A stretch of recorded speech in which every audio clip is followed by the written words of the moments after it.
بسم اللہ الرحمن الرحیم۔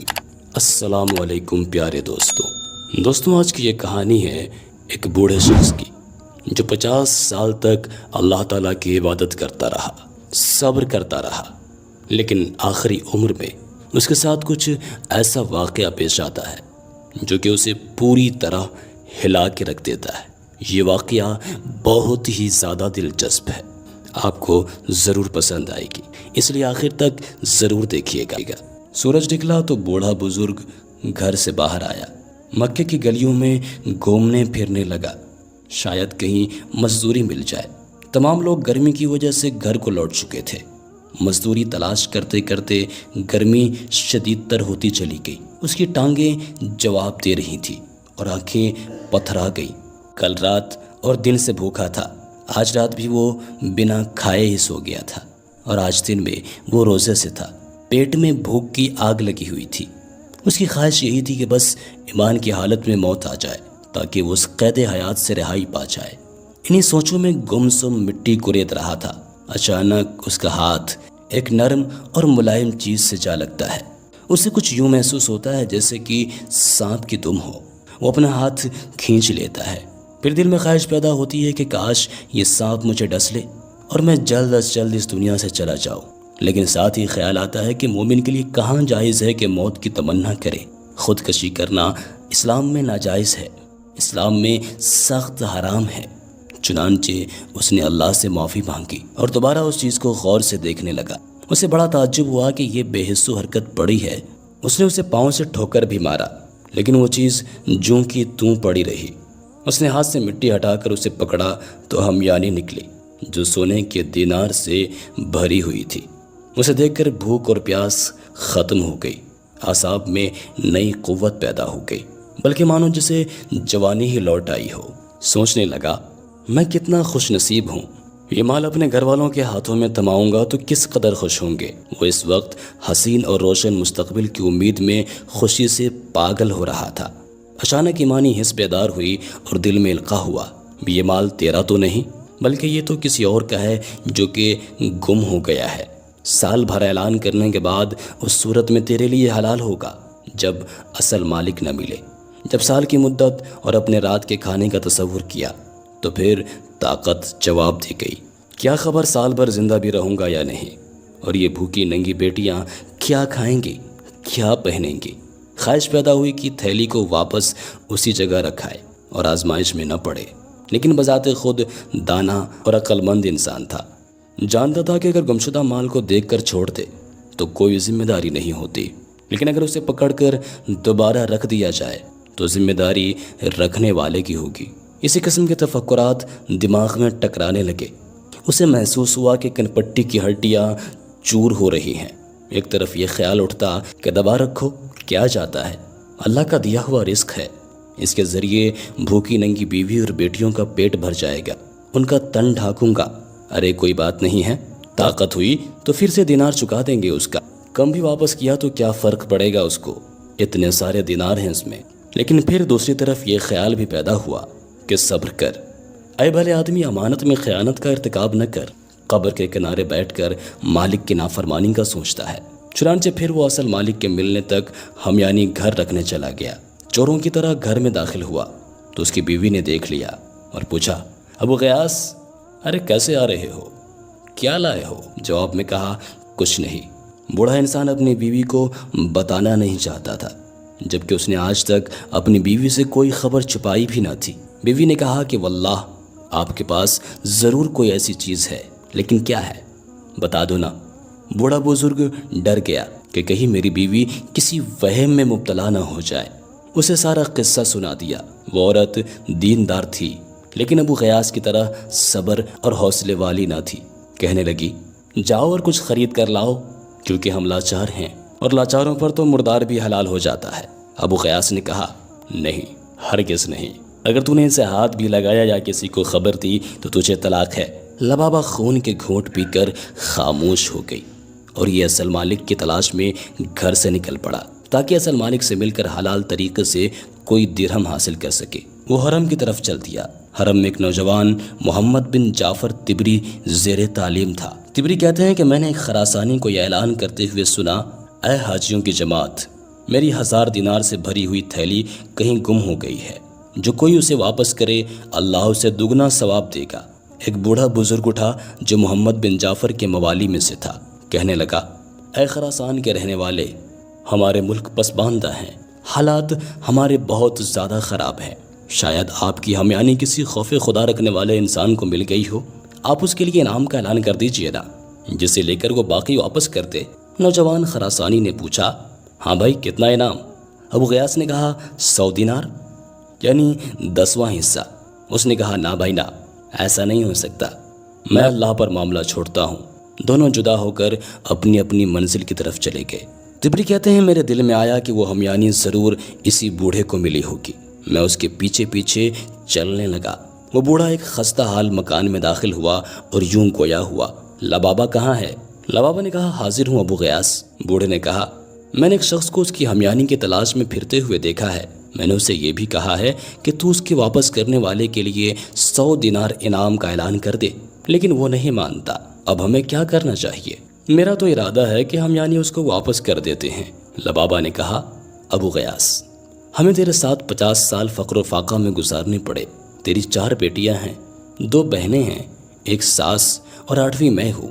ابو غیاث، اللہ بڑا مہربان ہے، اس کی شان اس امر سے بلند ہے کہ ایسے آدمی کو عذاب کرے جو ان کا واحد کفیل ہو۔ تو نے نہ تو چوری کی ہے، نہ کہیں ڈاکہ ڈالا ہے، یہ مال تو اللہ تعالیٰ نے تیرے سامنے رکھا ہے، تو اسے کیوں ٹھکرا رہا ہے؟ کیا اللہ تجھ سے ان عورتوں کے متعلق سوال نہ کرے گا؟ طبری کہتے ہیں کہ میں نے بوڑھے کے چہرے کو بغور دیکھا، معلوم ہوا کہ اس کا دل ان بھوکی ننگی بیٹیوں اور مسکین ام لبابا پر آنسو بہا رہا ہے، کیونکہ فاقوں کی بدولت ان کا چمڑا ہڈیوں پر خشک ہو رہا تھا۔ وہ دیمک خوردہ لکڑی کی طرح کھوکھلے بدن میں سانسیں لے رہی تھی۔ اس کے دل میں آیا کہ کچھ دینار خرچ کر لوں، لیکن فوراً یاد آیا کہ 50 سال صبر سے گزار دیے، اور آج جب کہ ٹانگیں قبر میں لٹکی ہوئی ہیں تو 50 سال کے صبر کو ایک دن کی لذت پر کیوں قربان کروں؟ اور پھر اللہ تعالیٰ میرے اہل و عیال پر رحم کرے گا۔ دل کو حوصلہ دے کر بولا، میں ایسا نہیں کروں گا، 86 سال بعد اپنی لاش کو قبر میں نہیں جلاؤں گا۔ طبری کہتے ہیں کہ اس کے بعد میاں بیوی خاموش ہو گئے اور میں واپس چلا گیا۔ مغرب کی اذان ہوئی تو بوڑھا بزرگ دن بھر کے کمائے چند ٹکڑوں پہ اہل و عیال سمیت افطار کرنے بیٹھ گیا۔ باقی لوگ انواع و اقسام کے عمدہ عمدہ کھانوں سے مزے لے رہے تھے، اور انہیں اس بات کا احساس بھی نہیں تھا کہ رمضان المبارک، جو کہ قربانی اور سخاوت کا مہینہ ہے، اللہ نے بھوکا پیاسا رکھنے کے لیے روزے فرض نہیں کیے تھے، بلکہ اس لیے کہ مسلمان وقتی اور اختیاری بھوک کے ذریعے محسوس کریں کہ دنیا میں ایسے لوگ بھی ہیں جو بھوک پر مجبور ہیں۔ ان کی حالت پر غور کر کے اپنے اوپر اللہ کی بے پایاں احسان یاد کریں۔ جو لوگ عمدہ عمدہ کھانوں سے پیٹ بھر کر مست ہو جاتے ہیں، ان کے ہمسائے بھوک سے سیدھے کھڑے بھی نہ ہو سکیں، تو ایسے لوگوں کا ایمان کیسا، ایسے لوگوں کا روزہ کیسا؟ بوڑھا بزرگ یہی سوچتا رہا اور مسلمانوں کی حالت پر کڑھتا رہا۔ پھر کہتا، اللہ تعالیٰ ہی نیکی کا الہام کرنے والا اور روزی تقسیم کرنے والا ہے۔ اس نے آج رات بھی بھوکے گزار دیا اور کھجوریں اور روٹی کے چند ٹکڑے بوڑھی ساس اور بچیوں میں تقسیم کر دیے۔ طبری کہتے ہیں کہ اگلے دن خراسانی حرم میں پھر وہی صدا لگا رہا تھا کہ کوئی میری 1000 دینار والی ہمیانی واپس کر دے تو اللہ اسے دگنا اجر دے گا۔ بوڑھا بزرگ اس کی خدمت میں عرض کرنے لگا، اے نوجوان، میں تجھے کہا تھا کہ ہمارا ملک بے آب و گیا ہے، وسائل زندگی کم ہے، شاید وہ ہمیانی کسی خوف خدا رکھنے والے کو مل جائے تو انعام کے لالچ میں واپس کر دے۔ چلو 100 دینار نہ صحیح، 10 دینار کا ہی اعلان کر دے۔ اس نے کہا، ہرگز نہیں، بلکہ میرا اور ہمیانی کا معاملہ اللہ کی سپرد ہے۔ اس کے بعد دونوں جدا ہو گئے۔ تیسرا دن ہوا تو خراسانی نوجوان پھر حرم میں وہی صدا لگا رہا تھا، اور وہی بوڑھا کھڑا ہوا اور کہنے لگا، اے نوجوان، تو نے 100 دینار دینے کا اعلان کرنے سے انکار کر دیا، پھر 10 دینار انعام سے بھی انکار کر دیا، تو آج 1 دینار کا ہی اعلان کر دے، شاید کوئی ہمیانی اٹھا لانے والا اس دینار کے لالچ میں واپس کر دے۔ خراسانی نے کہا، نہیں، بلکہ میں قضیے کا فیصلہ اللہ تعالیٰ پر چھوڑتا ہوں۔ بڑے بزرگ کی امید کا آخری سہارا بھی ٹوٹ چکا تھا اور سوچنے لگا کہ ابھی تو 1000 دینار ہاتھ میں ہے، سارا نہ صحیح تو 1 دینار ہی رکھ لوں کہ بھوکے ننگے بیٹیوں کا سامان کر لوں۔ لیکن دینی جذبہ پھر سے موجزن ہوا اور قیامت کے دن کے خیال سے ڈر گیا۔ سوچا، 50 سال کے صبر کو 1 دن کی لذت پر قربان کر دینا سراسر گھاٹا نہیں تو اور کیا ہے۔ ابو غیاث نے خراسانی نوجوان سے کہا، آؤ اور اپنی ہمیانی لے جاؤ۔ طبری کہتے ہیں کہ میں نے ان کے پیچھے پیچھے چلنا شروع کر دیا۔ جب دونوں گھر کے دروازے پر پہنچے تو شیخ اندر داخل ہو گیا۔ تھوڑی دیر کے بعد باہر آیا اور خراسانی نوجوان کو اندر لے گیا۔ میں بھی ان کے ساتھ اندر چلا گیا۔ شیخ نے اندر جا کر محفوظ جگہ سے ہمیانی نکالی اور نوجوان سے کہا، کیا تیری ہمیانی یہی ہے؟ نوجوان نے کہا، ہاں۔ پھر بوڑھے بزرگ نے ہمیانی کا سر کھول کر دینار دامن میں پلٹے اور گنے تو پورے 1000 نکلے۔ پھر کہا، یہ تیرے ہیں۔ لبابا اور اس کی بیٹیاں یہ منظر دروازے کے سوراخ سے دیکھ رہی تھی، جیسے بھوکا دیگ کی طرف دیکھتا ہے۔ خراسانی نے دیناروں والی تھیلی کندھے پر رکھ لی اور اس کے اوپر چادر اوڑھ کر چل دیا۔ لبابا نے یہ منظر دیکھا تو یوں چکرائی جیسے کسی عورت کا اکلوتا بیٹا گم ہو گیا ہو۔ اس کی بیٹیوں کی باتیں کھلی کی کھلی رہ گئی۔ چند لمحوں بعد شیخ نے آہٹ سنی تو نظر اٹھا کر دیکھا کہ نوجوان واپس لوٹ آیا ہے۔ اگر یہ بوڑھا بزرگ اس سے روگردانی کر لیتا تو یہ بڑی بات نہ تھی، کیونکہ اس نے ان کے بھوکے ننگے مسکینوں کو دیکھ 1 دینار تک نہ دیا کہ وہ اپنی بھوک دور کر سکے۔ لیکن یہ بوڑھا بڑا بردبار اور حوصلے والا شخص تھا۔ فوراً بولا، بیٹے کیسے آنا ہوا؟ خراسانی نوجوان نے جواب دیا، اے میرے بزرگ، میرا باپ جب فوت ہوا تو اس کے پاس 3000 دینار تھے۔ اس نے مجھے وصیت کی تھی کہ میری سواری بیچ کر حج کا خرچ بنا لینا اور 1000 دینار اس شخص کو دے دینا جو بہت زیادہ غریب ہو۔ چنانچہ میں نے اپنے وطن خراسان سے مکہ تک کسی کو تجھ سے زیادہ غریب نہ پایا۔ لو یہ دینار رکھ لو، اللہ ان میں تمہارے لیے برکت کرے۔ تبری کہتے ہیں کہ وہ نوجوان ہمیانی رکھ کر واپس چلا گیا۔ یہ منظر دیکھنے کے بعد میں بھی واپس جا رہا تھا۔ مجھے کسی نے پیچھے سے آواز دی۔ میں نے پیچھے مڑ کر دیکھا تو وہی بزرگ میرے پیچھے دوڑ رہا تھا۔ اس نے مجھے اپنی طرف بلا کر کہا، تجھے ہمارے معاملے کی خبر ہو گئی ہے۔ حضرت عبداللہ بن عمر سے سنا کہ رسول مقبول صلی اللہ علیہ وسلم نے حضرت عمر اور حضرت علی رضی اللہ تعالیٰ عنہ سے فرمایا تھا، جب کوئی ہدیہ بن مانگے اور بلا طمع آئے تو اسے واپس نہ لوٹاؤ، نہ اللہ کے ناشکرے بن جاؤ گے۔ او ہدیہ میں سب حاضرین شریک ہوتے ہیں، چلو میرے ساتھ چلو۔ تبری کہتے ہیں کہ میں اس کے ساتھ چلنے لگا۔ بزرگ نے مجھے راستے میں کہا، تو بڑا مبارک ہے، میں نے عمر بھر ایسا مال نہیں دیکھا تھا اور نہ دیکھنے کی امید تھی۔ میری قمیص دیکھ رہے ہو، میں اس میں قیام لیل کرتا ہوں، فجر کی نماز ادا کر کے اتار دیتا ہوں تاکہ میری بیوی اور بچیاں اور بہنیں باری باری اس میں نماز ادا کر سکے۔ مزدوری کر کے چند کھجوریں اور روٹی کے ٹکڑے خرید کر گھر لوٹ جاتا ہوں۔ جب ہم گھر پہنچے تو بزرگ نے بلند آواز میں پکارا، لبابا اور فلاں فلاں۔ اس بزرگ کی آواز سن کر اس کی بہنیں، ساس اور بیٹیاں اکٹھی ہو گئی۔ اس نے ان سب کو دائرے میں بٹھا کر مجھے بائیں جانب بٹھا لیا اور سب سے کہا، اپنے اپنے دامن پھیلاؤ۔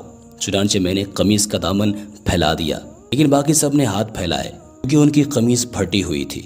وہ 1 دینار ہر ایک کے ہاتھ پر رکھتا اور 10واں دینار مجھے دیتا، یہاں تک کہ ہمیانی خالی ہو گئی اور ہم سب کو 100 دینار ملے۔ مغرب کی اذان ہوئی تو اس بزرگ کے اہل خانہ بھی عمدہ کھانوں کے ارد گرد بیٹھ گئے۔ بوڑھے بزرگ نے اپنی بیوی سے کہا، لبابا، دیکھ لیا تو نے صبر کرنے کا فائدہ، اللہ صبر کرنے والوں کا اجر ضائع نہیں کرتا۔ ہم نے اپنے آپ کو حرام کے 1 دینار سے بچایا تو اللہ تعالیٰ نے ہم کو حلال کے ذریعے سے 1000 دینار عطا کر دیے۔ یہ بزرگ چند لقمے کھا کر اٹھ کھڑا ہوا اور باہر جانے لگا تو بیوی نے کہا، کہاں جا رہے ہیں؟ بوڑھے نے کہا، میں کسی فقیر روزے دار کو تلاش کرنے جا رہا ہوں تاکہ اسے اپنے ساتھ کھانے میں شریک کر لوں۔ یہ کہہ کر بزرگ دروازے سے باہر نکل گئے۔ تبری کہتے ہیں کہ مجھے اللہ تعالیٰ نے ان سے بڑا نفع دیا، ان سے میں اپنی خوراک حاصل کرتا رہا۔ 16 سال بعد مکہ آیا تو معلوم ہوا کہ وہ لڑکیاں شہزادوں سے بیاہ دی گئی ہیں اور شیخ چند ماہ بعد فوت ہو گیا۔ میں اس کی بیٹیوں کے شوہر کے پاس جاتا، ان کے بچوں سے ملتا اور سب کو وہ ہمیانی والا قصہ تفصیل کے ساتھ سناتا۔ وہ یہ قصہ بڑی دلچسپی سے سنتے، میری بڑی عزت کرتے۔ اللہ تعالیٰ ان تمام لوگوں پر رحم فرمائے۔ دوستوں، ہم یہ امید کرتے ہیں کہ آج کی یہ ویڈیو آپ کو ضرور پسند آئی ہوگی۔ ویڈیو کو لائک کرنے کے ساتھ ساتھ دوستوں کے ساتھ شیئر بھی ضرور کر دیجیے گا۔ میں آپ سے پھر ملوں گا کسی نئے واقعے کے ساتھ۔ جب تک کہ اپنا اور اپنے پیاروں کا بہت سارا خیال رکھیے گا۔ اللہ حافظ۔